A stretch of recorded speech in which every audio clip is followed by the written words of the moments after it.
Kami terima banyak soalan daripada followers di page The Solution ni. Antara yang paling banyak ataupun yang paling popular yang cuba kami kumpulkan ialah soalan yang bertanyakan tentang macam mana nak tahu dia ni jodoh saya. Ada macam-macam situasi. Ada yang contoh baru nak berkawan, ialah berkawan dan semua baru nak kenal. Dalam masa yang sama takut kalau serius nanti ataupun berlama-lama dengan orang ni, tiba-tiba tahu dia bukan jodoh, nanti kecewa. Yang kedua, ada yang dah bertunang pun dan nak menghadapi majlis persandingan ataupun majlis pernikahan. Sekarang mau tanya, macam mana nak tahu dia ni jodoh saya? Sebab sekarang nampak macam dia tak bersungguh-sungguh lah. Nampak macam kalau perkahwinan dia diteruskan, nampak situasi tu macam tak apa nak kena. Saya dengan dia macam tak ada jodoh. Macam mana nak tahu dia jodoh saya? Soalan macam tu. Macam mana nak tahu itu jodoh kita? Kawan-kawan, dia macam ni. Jodoh ni ialah satu benda yang Allah dah tentukan daripada awal lagi. Dengan siapa kita berkahwin. Jodoh ni maksudnya dengan siapa kita akan bertemu, dengan siapa kita akan bersama, dan akhirnya berapa lama tempoh pertemuan kita dengan dia atau tempoh jodoh kita dengan dia. Itu satu persoalan. Ketika mana kita membicarakan tentang perkahwinan atau jodoh dalam perkahwinan, dia tak ada lain cuma satu.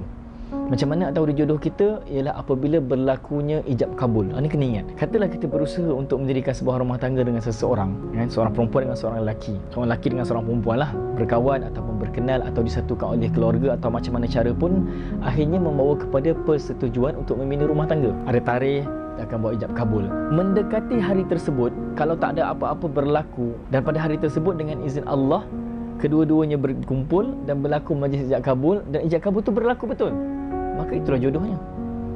Itulah bukti itu jodoh dia. Tak ada siapa tahu itu jodoh siapa. Tak ada siapa tahu itu jodoh kita sekalipun. Sehinggalah berlaku proses ijab dan kabul tadi. Sebab ada yang memang bersungguh-sungguh nak menjayakan sesebuah majlis tapi akhirnya tak berlaku, betul tak? Banyak.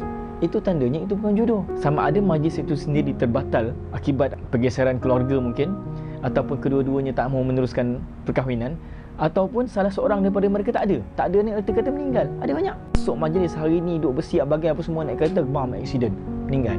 Benda macam tu berlaku, menunjukkan mereka tak ada jodoh di dunia waktu itu. Jadi berbalik kepada soalan, kalau ada yang tanya macam mana nak tahu tu jodoh dia, tak ada jawapan. Tak ada siapa boleh kasih jawapan. Nak telik ke, nak tengok dalam air ke, dia tak ada. Melainkan bila berlaku proses ijab kabul, itulah jodoh dia.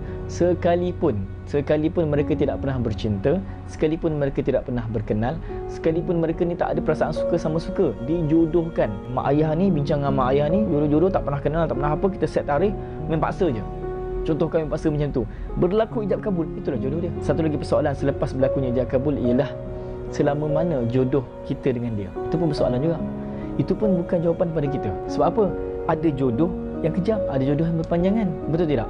Ada yang dah bertahan belasan tahun, akhirnya bercerai. Maksudnya jodoh dia sampai umur itu je. Ada orang yang baru kahwin 2-3 minggu dan nak bercerai. Ada yang kahwin dah lama, dalam perkahwinan tu banyak kali bergaduh pula. Macam tu lah berlaku, macam ni jumpa kaunselor, dah panggil mak ayahnya, bergabung pula adik-beradik menyelesaikan masalah, panggil pula jiran pula masuk campur, dah habis semua orang tahu. Kawan-kawan pejabat juga tolong. Ada yang macam tu, tapi tak bercerai juga. Sudahnya sampai tua, sampai ada cucu. Elok je. Tu persoalan kedua. Yang pertama tentang jodoh tadi. Kalau kita dah melepasi satu fasa, yang ni kita dah tahu siapa jodoh kita, maksudnya kita dah berkahwin. Fasa kedua ialah kita berdoa, moga-moga jodoh kita tu berpanjangan selamanya. Sebab kita memang nak kita hidup bersama dengan jodoh kita kan. Jadi berbalik kepada kalau orang tanya macam mana nak tahu dia jodoh saya, tak ada jawapan lain melainkan jika berlaku ijab kabul, itulah jodohnya.